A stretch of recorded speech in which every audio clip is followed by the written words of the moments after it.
ዛሬ ከሰላምታ አልጀምርም ረብያለሁ አረ ሴቶች ባካችሁ አረ ባካችሁ አረ ባካችሁ አረ ባካችሁ አዳምጡኝ አረ ተው ግን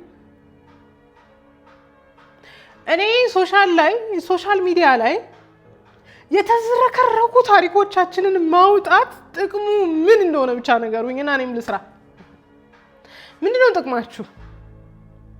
ጥቅማችሁ በዚህ ወጥቼ በዚህ ገብቼ እንዲ አርጌ እንዲ ወጥቼ እንዲ ምንድነው ጥቅሙ ለማንስ ነው የምታስተምሩት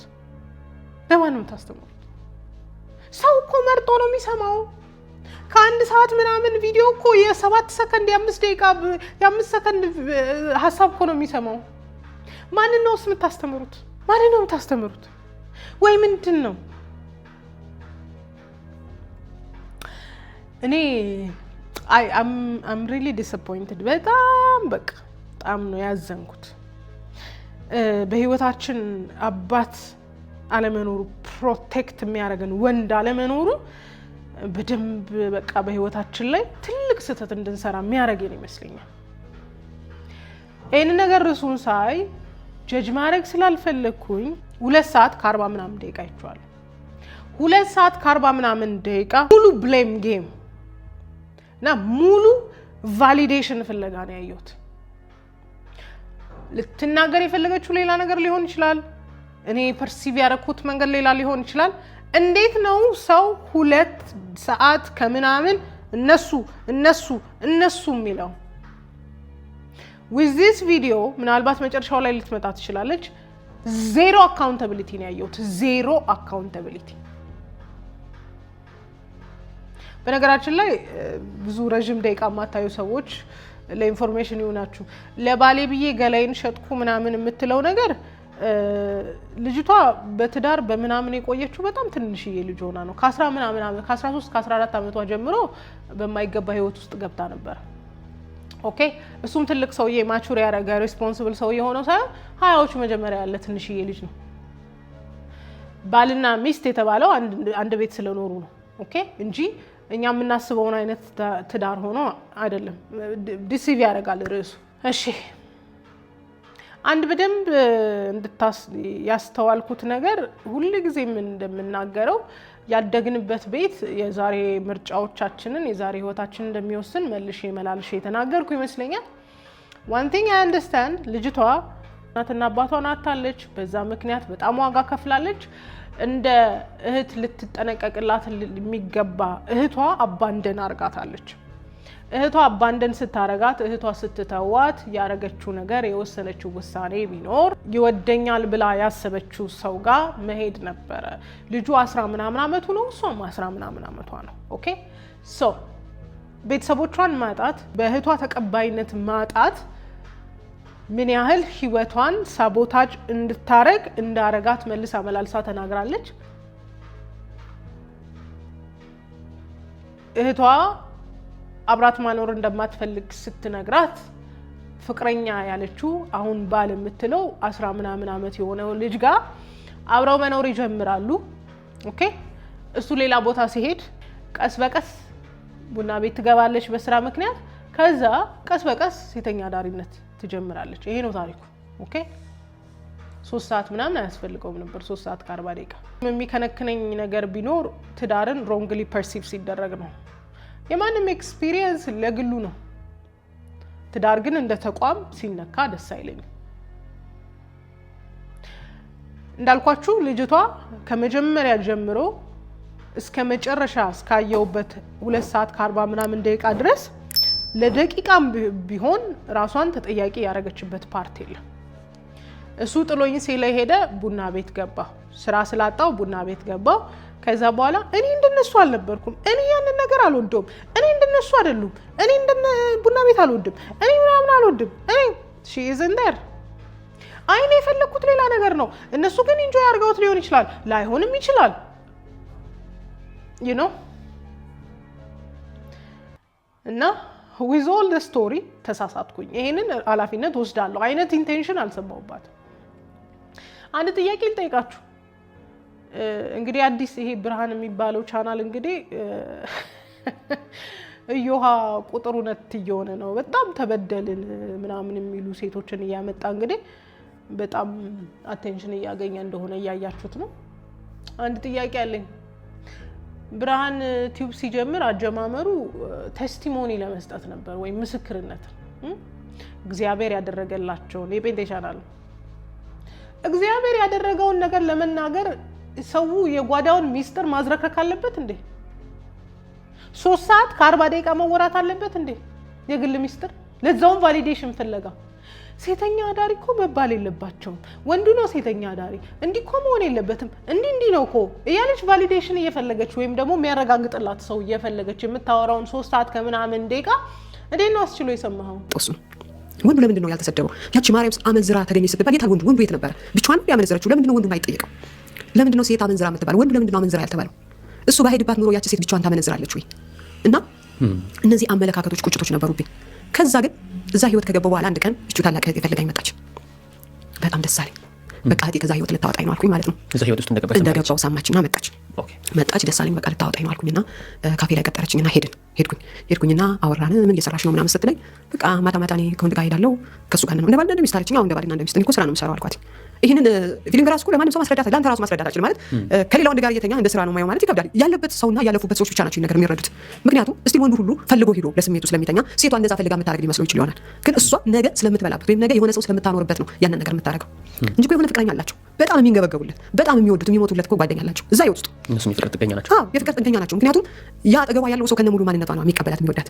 ይሄኛው ሰው እኮ ገንዘቡንም ራሱንም ዋጋ ከፍሎ ሲያወራ ግን ያንቋሽሻል ያናንቃል። ወይ ያቺ ደግሞ ምናምን ያቺ ሴተኛ ዳር ያቺ ደግሞ ምናምን ይልሃል። ግን እኮ እሱ ነው ብዙ ልዝም ያደርገው ገንዘቡን ጊዜውን ትዳሩን ትቶ ልጆቹን ትቶ ኪዳኑን አፍርሶ ምናምን ነው እዛ ጋር ተቀምጦ የሚተኛው። ግን እሱ ጨዋ ነው። ሁሌ ቆሻሻና ነውረኛዋ ያቺ ሴት ናት። የትኛውስ ነው ለእግዚአብሔር ክብር የሆነው? ሰው በደንብ እየሰማ ያለው እግዚአብሔር እኮ ከዚህ አወጣት የሚለውን ነው ወይስ ደግሞ የሴተኛ ዳሪነት ታሪኩን ነው? በተለያየ ምክንያት ገብታ ሊሆን ይችላል። እሷና ምርጫዋን እየኮነንኩኝ አይደለም። ግን ዋትስ ዘ ፖይንት? አሁን አንተ እዚህ ጋር ያገኘኸው ቤኔፊት ምንድን ነው? ገንዘብ ራይት። በነገራችን ላይ የምታስተላልፉት ነገር ከእግዚአብሔር ቃል ውጪ ከሆነና ዲስቶርሽን ከፈጠረ እግዚአብሔር እንደሚጠይቃችሁ ማስታወስ አለባችሁ። ይሄ በምንም መልኩ ምስክርነት ሊሆን አይችልም። ዊኖ እግዚአብሔር ማንንም ሲፈልግ ለስራ ሲጠራ ከቆሻሻ ቦታ ንጹህ ካልሆነ ቦታ እኔ ነኝ የሚሉ ሰዎችን አልጠራም፣ ምናምንቴዎችን ይጠራል ራይት። ስለዚህ እያንዳንዱን ጤናማ ያልሆነ የህይወት መንገድ መገለጽ አልነበረበትም። እሷስ እሺ ላስተምር ብላ ነው የመጣችው። ልጆቿ አያሳዝኗትም እንዴ? ዩቲዩብ ላይ እኮ ነው፣ ሶሻል ሚዲያ ላይ እኮ ነው፣ ሶሻል ሚዲያ ላይ ነው። ጓደኞቿ እናትሽ እኮ ዩቲዩብ ላይ ወጣለች ደግሞ ሴተኛ አዳሪ ነበረች ቢሏትስ? አያችሁ ዳሜጅ ምን አለ ፊቷን እንኳን ብትሸፍን። እኔ እንደዚህ አይነት ዝርክርኩ የወጣ ታሪክ እንደ ምስክርነት አልወስደው። እግዚአብሔር ራሱ የሚከብርበትም አይመስለኝም። መጥኗ ሃይ ለሰው አይምሮ እንኳን የሚመች ነገር እኮ የለውም። ምኑ ነው ምስክርነት? እንዴት ነው ግን አንዳንዴ የምናስበው ግን እንዴት ነው ምን ልናስተምር የምንፈልገው ነገር ራሱ እኮ ጤናማ ነው። ኦኬ እሺ ልመለስ። እንዳልኳችሁ ነው ያደግንበት ቤት የስነ ልቦና ጉዳቶቻችን የፍቅር ምርጫዎቻችንን ሁሉ እንደሚወስንልን መልሳችሁ የሰማችሁት ይመስለኛል። እሷ በልጅነቷ ቤተሰብ ስላልነበራት መፈቀር መወደድ ምናምን ነበር የምትፈልገው። ስለዚህ መወደድን የሰጣት ትንሽዬ ልጅ ነበረ። ከሱ ጋር ሆነች። እሱ አብሯት ከተኛ በኋላ ሌላ ስራ ፈልጎ ሄደ። ከዛ በኋላ እሷ ሴተኛ ዳሪነት ውስጥ ገባች ሳትፈልገው። ለ3 አመት ቆየች እየጠላችሁ። ለ3 አመት ቆየች እንደምትወጣበት እያወቀች በጣም ቆሻሻ እንደሆነ እያወቀች ቆየች። ሱስ ውስጥ ገብታ ነበረ። ከዛ በኋላ አስወጣት እግዚአብሔር። ከዛ ከሆነ ሰውዬ ጋር ግንኙነት ጀመረች። የነ ሰለሞን ታሪክ። ከዛ ከሰውዬው ጋር ግንኙነት ጀመረችና ልጅ አረገዘች። ልጅ አርግዛ ስትነግረው ለቀድሞ ባሏ ከተለያዩ በኋላ ስትነግረው ግድ የለም እኔ አሳድጋለሁ ልጄን ምናምን ነገር አላት። with all this thing የሴተኛ ባሌን ለመጠበቅ ባሌን ለማስተዳደር ሴተኛ ዳሪነት ሰራው ያለችበት የተጋነነ ሐሳብ አለ። መጀመሪያ ስለነበረች አይ ውጪ ይሄ ህይወት አይመጥንሽ ምናምን ነገር ላይላት ይችላል። ትንሽ ልጅ ነው ግድ ላይ ሰጠው ይችላል እንደዚህ አይነት ነገር ኦብቪየስሊ። ግን ለባሏ ብላ ዋጋ ከፍላ እንዲሆና የሚባለውን ታሪክ እኔ አልሰማሁትም እስከ 2 ሰዓት ከምናምኑ ድረስ። it was a choice. I'm sorry, it was a choice. የቤት ሰራተኛ ሆነው ዋጋ ከፍለው ተደብድበው የሆነ ነገር ሆነው የሆነ ሰርተው ምናምን የሆነ ነገር የተለወጡ ሰዎች እናውቃለን። ይሄ መንገድ ልክ እንዳልሆነ እያወቃችሁ የምትሄዱበት ሰዎች ቫሊዴሽን አትፈልጉ። ልክ አይደለም። እግዚአብሔር ይወዳችኋል። የምትሰሩ ስራ ግን እግዚአብሔር አይወደውም። ስለዚህ ውጡ። ምንም ቫሊዴሽን አያስፈልገውም።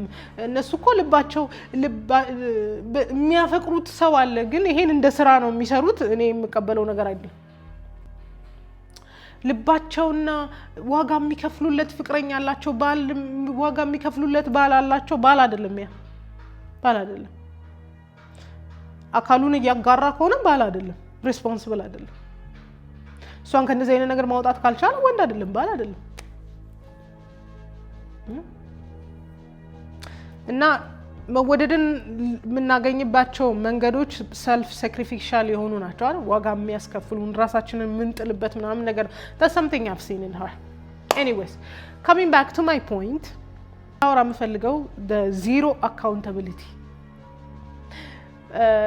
ስለ ፍቺ ጉዳዮች ማውራት አልፈልግም ብዬ ነበር ባለፈው። አሁንም ላወራ አይደለም፣ ግን በጣም የገረመኝ ብሎች ታሪክ ሄዶ የት እንደደረሰ አያችሁት? ወንድ ልጅ ድሮም እኮ ቺተር ነው፣ ወንድ ልጅ እኮ ድሮም አያስፈልግም፣ ወንዶች ማለት እንዲህ ናቸው፣ ወንዶች ማለት ምናምን የሚባለውን አያችሁ ምን አይነት መንገድ እንደሄደ። ሰውየው ቅድሚያ እንለያይ ብሏል አላለም፣ ጉዳይ አይደለም። ሰውየው በትዳሩ ደስተኛ አይደለም ነው ሌላ ጉዳይ ነው። ግን እሷ በምንም መልኩ ተጠያቂ የምትሆን ሰው አይደለች፣ መልአክ ስለሆነች። እሱ ግን እንለያይ ቢልም እንድትለየው ፈልጎ ብዙ ነገር ቢያደርግም ስቲል ሰው ብሌም የሚያደርገው እሱ ነው እንጂ እሷን አይደለም። ቺቲንጉን ቫሊዴት ላደርግለት አይደለም። ግን unhappily married እንደነበር ያያችሁት ይመስለኛል። ከፈለጋችሁ ቪዲዮችን አጫውትላችኋል። ደክሞታል፣ ሰልችቶታል በቃ። Have you noticed the impatient look Desmond Scott gives Christy Sarah? 3 details prove that Desmond has already fallen out of love. Recently, Christy officially filed for divorce from her childhood sweetheart and husband of 11 years, citing Desmond's infidelity during their marriage. In fact, keen-eyed fans had already noticed the subtle changes between the two. In the couple's daily life videos released before the divorce, Christy is always cheerful and playful. However, Desmond's response is not his usual affectionate smile, but instead a slight furrowed brow and a gaze that drifts away in impatience. This wasn't an isolated incident. Fans analyzed the shift and noticed that Desmond's gaze went from a deeply affectionate look in 2024 to a reluctantly indifferent look in 2025. His body language also shifted from being close and engaged to leaning slightly away, a subtle sign of emotional distance. Second, in their shared social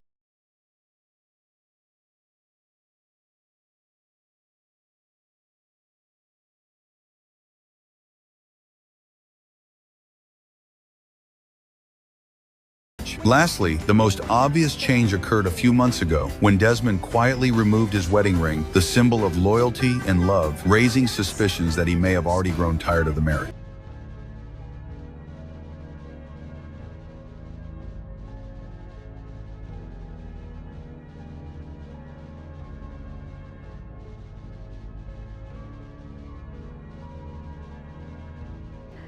ምናልባት ጥሩ ሚስት አትሆን ይሆን እንዴ የሚል ሰው የለም። ምክንያቱም ሁሉም የሴት ፍላጎት ጠባቂ ነው። በነገራችን ላይ ቻለም በደንብ አድርጋ ሰርቫይቭ የምታደርገው ሴቶች ራሳቸውን ባለማወቃቸው ላይ ነው። እናንተ ራሳችሁን ብታዩ፣ ራሳችሁን ብትገዙ፣ ስሜታችሁን መቆጣጠር ብትችሉ፣ ራሳችሁን መቆጣጠር ብትችሉ፣ ፍላጎታችሁን መንገዳችሁን መቆጣጠር ብትችሉ የትኛውም ድርጅት ኪሳራ ላይ እንደሚወድቅ ማንም ያውቀዋል። ስለዚህ ሁሉ ጊዜ የሴትን ኢሞሽን ነው ሰው ሁሉ ፓምፐር የሚያደርገው። ድርጅቶች በአጠቃላይ የሴቶችን ስሜታዊ መሆን፣ የሴቶችን ራስን አለማወቅ፣ የሴቶችን ግዴለሽነት ይፈልጉታል። አንቺ ራስሽን ካወቅሽ፣ አንቺ በራስሽ እርግጠኛ ከሆንሽ የማይገቡ ነገሮችን አትገዢ። አንቺ ጤናማ ከሆንሽ ማንም ድርጅት ሴቶች ጤናማ የሆኑ እንደሆነ ሴቶች ኢሞሽናሊ ስቴብል ቢሆኑ በምድር ላይ ያሉ ድርጅቶች ሁሉ ኮላፕስ እንደሚያደርጉ ነው የምነግራችሁ። ቼክ እያንዳንዱ ወንድ የመሰረተው ካምፓኒ ውስጥ የሴቶች አስተዋጽኦ ትልቅ ነው። የሴቶች ስሜታዊነት ትልቅ ነው። እያንዳንዱ ነገር የሴቶችን ኢሞሽን ኤክስፕሎይት የሚያደርግ ነው። የሴቶችን ኢሞሽን ኤክስፕሎይት የሚያደርግ ባይሆን አካውንተብል የሚያደርጋቸው ቢሆን ምዕራባውያን ላይ ሴቶቹ በዚህ ልክ ባልሆኑ ነበር። ኦኬ ሶ ሁልጊዜም እንደምናየው ዜሮ አካውንታቢሊቲ ነው ብዙ ሴቶች ጋር ያለው፣ ወይም ደግሞ ሁሌም ቢሆን ተወቃሽ የሚያደርጉት ሰው አለ። በሷ ሲናሪዮ መጀመሪያ ጀምሮ እህቷ ተወቃሽ ናት። እስከ ዛሬ ድረስ እህቷን እየወቀሰች ነው። ከይሎ 30 ምናምን ደርሳለች። ለህይወቷ ኃላፊነት እሷ ነበር መውሰድ ያለባት። እህቷ የሆነ ነገር አድርጋት ሊሆን ይችላል፣ ፎርጊቭ ተደራርጋ ማለፍ ይቻላል። ግን ስታክ አድርጋለች። ምክንያቱም እዛ ጋር ቀርቷል። እዛ ጋር ስታክ አድርጓል። ላይ ታውቃለህ፣ እዛ ውስጥ ነው ያለው። ይሄ ውስጡ ነው እንትኔ፣ ይሄ እዛ ውስጥ የሆነ ነገር ቀርቷል አይደለም? ያኔ ስቲል አሁን እንኳን ሄጄ መቆመው እዛ ጋር ነው የሆነ ነገር በቃ ሀፕን ያደርገው እና እዛ ናት የሆነ ፌል ያደረገችበት ቦታ፣ ወይም ደግሞ ተበደልኩ የምትልበት ቦታ ላይ ናት። በህይወት የለም ባለቤቷ፣ እሱም ተወቃሽ ነው። እሱ ጥሏት ስለሄደ ነው ቡና ቤት የገባችው። እሱም ተወቃሽ ነው። ቡና ቤት ውስጥ የነበሩ ሰዎች ተወቃሾች ናቸው ሁሉ፣ እሷ ግን አይደለች። የሚገፏት እንትን የሚሏት ምናምን ሰዎች ሁሉ ተወቃሾች ናቸው፣ እሷ ግን አይደለች። ሁሉም ሰው ተወቃሽ ነው፣ እሷ ግን አይደለች። እሷ ተጠያቂ እንኳን አይደለች። ለእያንዳንዱ የህይወቷ ምርጫ፣ ለእያንዳንዱ ለገባችበት ነገር፣ ለወጣችበት ነገር ምክንያት አላት። አይ ዲድ ዲስ አይደለም እንዲህ እንዳረግ አረጉኝ ነው። ሴቶች በህይወታችሁ ለራሳችሁ ፌቨር መስራት ከፈለጋችሁ ትራይ ቱ ቢ አካውንታብል። ለእያንዳንዱ ለጠፋው ነገር እናንተ የመላእክትን ቦታ ይዛችሁ አትቀመጡ። የኔም ኮንትሪቢዩሽን አለ ብላችሁ ማሰብ ጀምሩ። የኔም ኮንትሪቢዩሽን እንዳለ አስቡ፣ አለ ብላችሁ አስቡ። አትሞኙ። እንዲያርገውኝ ኤቭሪባዲ ይሄው እኛም ኮንተንት እየሰራንበት ነው። ይሄው ብርሃን ቱብም ቁጭ ብሎ ብር እየሰራበት ነው። ምክንያቱም ዩ ዊመን ሴቶች እናንተ ስሜታዊ ስለሆናችሁ ሀሳባችሁን መግራት ስላልቻላችሁ፣ ስሜታችሁን መቆጣጠር ስላልቻላችሁ፣ እልሃችሁን በሚገባ መንገድ መወጣት ስላልቻላችሁ ይሄው ሰው ሁሉ በእናንተ ምክንያት ገንዘብ እየሰራ ነው። እናመሰግናችኋለን። ይሄ ታሪካችሁ ግን ህይወታችሁን ሳቦታጅ እንደሚያደርግ፣ ህይወታችሁን እንደሚበጠብጠው ለምን እንደማታውቁ አላውቅም። ይሄ ታሪካችሁ ግን የልጆቻችሁን ህይወት እንደሚያስመርረው ለምን እንደማታውቁ አላውቅም። የተማራችሁ ካላችሁ ከዚህ ታሪክ ተማሩ። what I hear is a constant approval ፍለጋ። ሴተኛ አዳሪ እኮ የሚሰሩ ሴቶች ፈልገውት እኮ አይደለም፣ እንዲህ እኮ አይደለም፣ እናውቃለን። ግን why are you defending it? ለምንድን ነው ጥብቅና የቆምሽው? ህይወቱን አይፈልጉትም። አዎ ደን ይውጡ። ባልተመቻቸ ነገር እንዴት ይወጣሉ? የተመቸ ህይወት ነው ማለት ነው እየኖሩ ያሉት። እኔ አንዳንዶቻችሁ ዲፌንድ የምታደርጉት ነገር ራሱ ታምር ነው የሚሆንብኝ። ኦኬ ሶ ሴቶች ታሪካችሁን ሶሻል ሚዲያ ላይ ማውጣታችሁ ሀዘናችሁን፣ ስብራታችሁን ብቻ ሳይሆን ደስታችሁን ራሱ ሶሻል ሚዲያ ላይ ማውጣታችሁ ይጎዳችኋል። እኔ አላቅም፣ እኔ ምን አይነት ጥቅም እያገኛችሁ እንደሆነ አላቅም። እያንዳንዱ ነገር ዋጋ እንደሚያስከፍል አመዛዙ። አለበለዚያ ሰዎች ሁሉ የሚያተርፉባችሁ እናንተ ግን የምትከስሩ ሰዎች ነው የምትሆኑት። think about it። እኔ ጥቅሙ እየገባኝ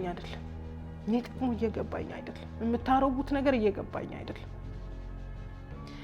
ከሰዎቹ ጋር ችግር ካለባችሁ in private ዲል አድርጉ፣ ጸልዩ። እግዚአብሔር ቂምን ከውስጣችሁ እንዲያወጣ፣ መራርነትን ከውስጣችሁ እንዲያወጣ፣ መበደልን ከውስጣችሁ እንዲያወጣ ሂዱ፣ ተናዘዙ። ቤተክርስቲያን ኦርቶዶክስ ሆናችሁ ለነፍስ አባታችሁ ተናገሩ። ጴንጤ ሆናችሁ ሄዳችሁ እንዲህ ከሰሟችሁ ለመጋቢዎቻችሁ ተናገሩ። ሶሻል ሚዲያ ላይ እያመጣችሁ ታሪካችሁን የምትናዘዙበት ነገር እየገባኝ አይደለም። ዳሜጁን አስባችሁታል? ልጅሽ ከዛሬ 5 ዓመት በኋላ ታየዋለች፣ ከ3 ዓመት በኋላ ታየዋለች። የሚኮራበት እኮ ታሪክ አይደለም። አዎ ህይወት ጥልፍልፏን ውስጥ ያስገባሽ። አዎ ግን you had a choice too። ምርጫም ነበረ። ወረስት ይሆናል እንጂ ምርጫም ነበረ። የቤት ሰራተኝነት መሆንም ምርጫ ነበረ። ያው መራር ነው እንጂ አረ እኔ አንዳንድ ጊዜ እኔ የገባኝ አይደለም። እኔ እየገባኝ አይደለም። ወይ I'm tired። እንዴት እንደሰለቸኝ የእናንተ ኤክስፕሎይቴሽን፣ የእናንተ መበዝበዝ እንዴት እንደሰለቸኝ። የእግዚአብሔርን ክብር ለማሳየት እኮ የኛ የጓዳ ኃጢአት ሁሉ ፊት ለፊት መምጣት የለበትም። እያንዳንዳችን ታሪክ አለን። ከዚህ ጋር ወጥቼ እንደዛ ሆኜ እንትን ብሎኝ በዚህ በኩል ሄጄ it's unnecessary ነው። አንደበታችሁን በጥበብ አትከፍቱም እንዴ? ሊሚቴሽን አታውቁም እንዴ? ገደብ አታውቁም እንዴ? የሚወራና የማይወራ ነገር አታውቁም እንዴ? እያለ ይሰማል። እሱ ገንዘቡን ፕሪንት እያደረገ ነው። ኧረ እባካችሁ የምትሰሙትን፣ የምትናገሩትን፣ የምታሳዩትን ነገር ኧረ ሊሚት አድርጉ። ኧረ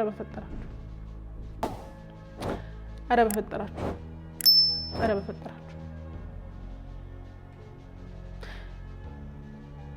የነገ ህይወታችሁ ላይ ሳትደርሱበት ዛሬ ተጠላልፋችሁ አትውደቁ። አስቡበት።